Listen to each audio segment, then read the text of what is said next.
یاد رہی صورتوں کے جو نام ہیں، جس طرح سورۃ الفاتحہ، سورۃ البقرہ، یہ حجاج بن یوسف ایک بادشاہ تھا، اس نے علماء کے ساتھ اس دور کے جو تھے جیسے حسن بصری وغیرہ، ان کے ساتھ مشورت کر کے ان کے نام نکالے تھے۔ اس پہلے قرآن میں سورت کے نام نہیں لکھے جاتے تھے، یہ آسانی کے لیے نکالے تاکہ پہچان ہو سکے کون سی سورت ہے، یہ اس نے نکالے تھے۔ اور سورہ بقرہ وہ سورت ہے کہ رسول اللہ صلی اللہ علیہ وسلم نے فرمایا، یہ رسول اللہ صلی اللہ علیہ وسلم نے فرمایا، مسلم کی حدیث ہے، جس گھر میں سورہ بقرہ پڑھی جائے اس سے شیطان بھاگ جاتا ہے، مسلم کی حدیث ہے۔ اور اس کو اسی طرح جلالین ایک تفسیر اس کی حاشیہ جمل میں بھی ذکر کیا گیا۔ اسی طرح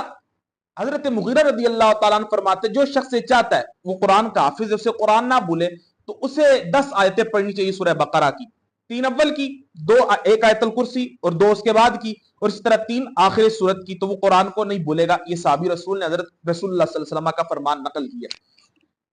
بسم اللہ الرحمن الرحیم، اس کا ترجمہ میں پہلے آپ کو بتا چکا ہوں، 2 مارکیٹ میں ترجمے ملتے ہیں۔ اللہ کے نام سے شروع جو بڑا مہربان نہایت رحم والا ہے، شروع اللہ کے نام سے جو بڑا مہربان نہایت رحم والا ہے، دونوں درست ہیں،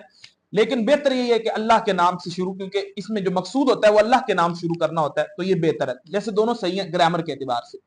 الف لام میم، یہ وہ حروف ہیں کہ جنہیں کہتے ہیں مقطعات۔ ان کا جو علم ہے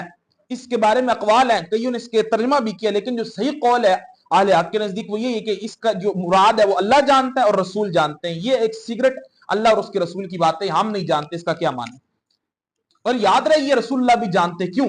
اس میں کیوں جو علماء کہتے ہیں جانتے، انہوں نے ایک یہ دلیل دی ہے کہ اگر اللہ تعالیٰ یہ رسول اللہ نہ جانتے تو نازل فرمانے کا کوئی مقصد نہ تھا، بس چیز تھی۔ مثال کے طور میں صرف مثال دے رہا ہوں بلا تمثیل سمجھانے کے لیے، میں آپ کس سے بات کروں، ٹھیک ہے، اور میں اس سے پہلے کیا دوں، صرف سمجھانے کے لیے میں دے رہا ہوں اے بی سی کیا حال ہے،